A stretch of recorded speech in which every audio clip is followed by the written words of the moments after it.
Plus tu montes dans les études, plus tu as de liberté, mais bizarrement, t'as de moins en moins de temps libre. Vous voulez qu'on se batte ou quoi là? Au collège, t'es dans une transition, tu sais, t'apprends à te connaître, donc t'as le gang de ceux qui jouent à la récré et t'as le gang de ceux qui se cachent pour aller fumer. On dirait une prison. Au lycée, t'as l'impression de tout connaître sur ta personnalité, donc ce qui t'intéresse, c'est celle des autres, hein, si tu vois ce que je veux dire. T'es pas Stéphane Plaza, mais t'as bien envie de visiter des intérieurs, si tu vois ce que je veux dire.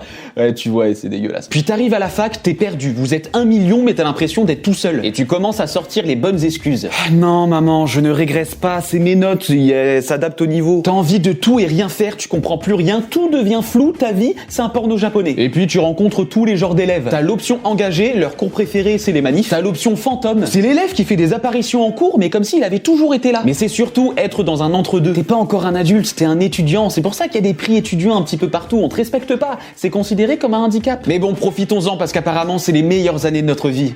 Qu'est-ce que ça va être plus tard du coup ?